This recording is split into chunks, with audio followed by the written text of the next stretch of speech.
Hi guys, it's Mark from anypond.com, your trusted resource in the UK for ponds and water features. And today I'm going to show you 3 ponds that are suitable for your garden with pumps, with a skimmer on one side and a waterfall filter on the other.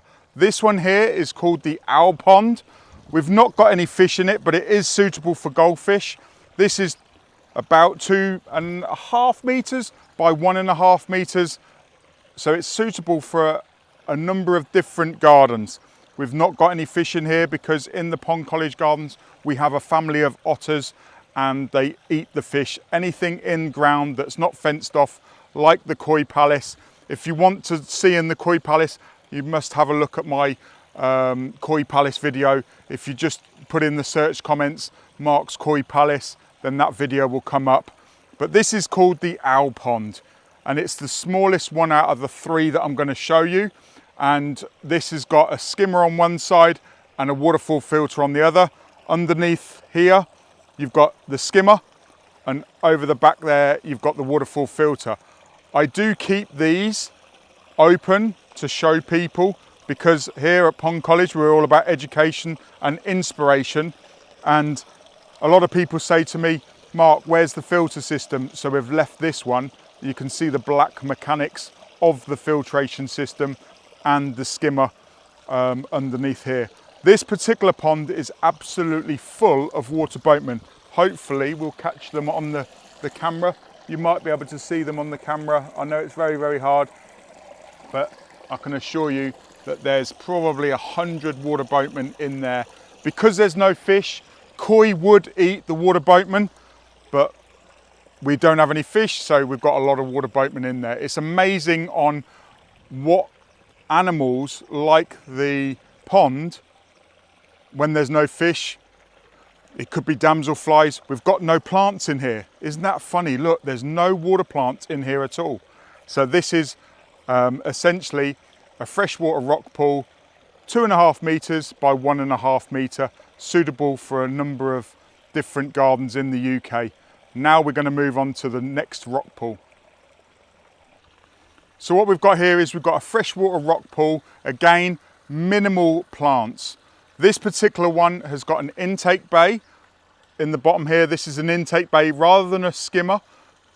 Essentially, you've got the pump on this side and it pumps one to the bowl, as you can see, the ornamental bowl there, and it's a beautiful sound. I'm going to be quiet for a second and you'll be able to hear this and you'll be able to see the beautiful feature. Lovely sound. We've not got any gravel in this particular system apart from inside the bowl, and that is acting like a biological filter. There's lots and lots of dragonfly larvae in here. We've got a lot of caddisfly larvae in here. We've got a few plants. We've got a couple of lilies, some marginals, an oxygenator, some other floating plants. We've also got this 5-foot stream, and here is the waterfall filter. And as you can see, you can put a lot of rocks or plants in there and you can disguise it. You don't have to see the black plastic. We do leave a little bit of black plastic just to show people, but essentially this is the biological stage. And at the other side, you've got the intake bay, which is just like the skimmer down that end. So water is all pulled off of the surface and then distributed around. We've got a 5-foot stream, and you've got my favorite oxygenating plant, which is called willow moss, and also we've got brookline that's just finishing flowering, and you've got a lovely little 5-foot stream that flows into it. Again, no fish because we've got the family of otters, but you look at all the snails and what have you in here. You've got water boatmen, like I say, damselflies, caddisfly larvae. We did have some diving beetles in here, but essentially it's a beautiful water feature. This is the intake bay, so all of the surface debris gets swept into there.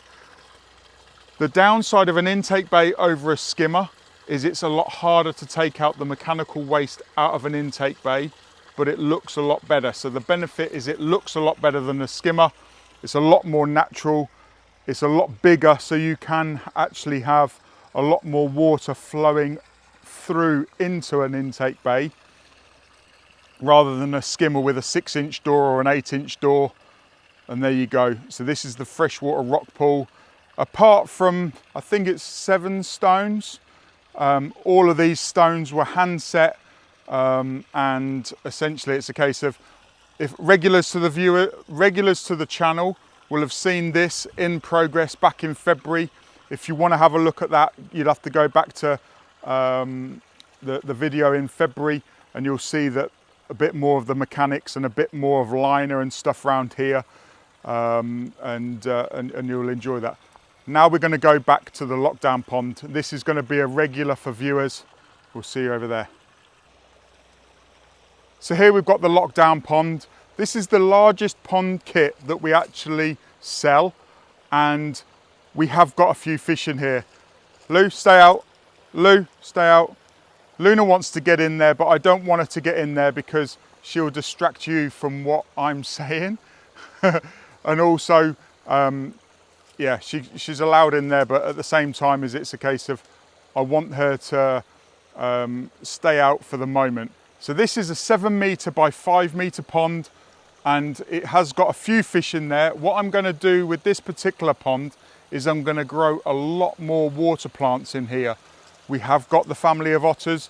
They have eaten probably nearly 1,000 fish out of this particular pond because there's no fence around it.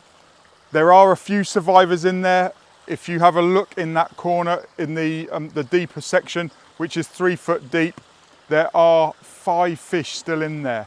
There's a couple of rudd and some ghost koi that have survived the otter attack, and we have removed a lot of the fish out of this pond after we knew that the otter was about, but it has eaten a lot of fish. The family of otter ate about 300 to 400 fish within 2 days, and it devastated us. And that's one of the reasons why I haven't really been doing that many videos at Pond College here in the Inspiration Gardens, because I like these ponds with fish in. But it's given me the opportunity, and it's given me the challenge to bring to you a much better system without fish. So here's more of a classic water garden setup.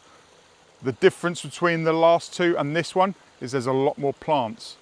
I built this during lockdown. It took me 2 weeks to build it on my own, apart from 5 stones.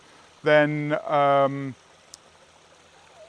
had some hand, so the one in the middle there, that island stone that you can see, is actually 3 foot deep, and that's the deepest area. That was craned in over the top with a great big JCB, but all of the rest are machine set just by me. A beautiful water lily in flower, and then behind that we've got some different Vallisneria and different oxygenating plants that I'm growing and trialing, because what I want to do is I want to create more of a area for the fish to get out. And what I say to people that come to Pond College, in Toaster, if we knew that there was a T-Rex running around, you've got to use your imagination.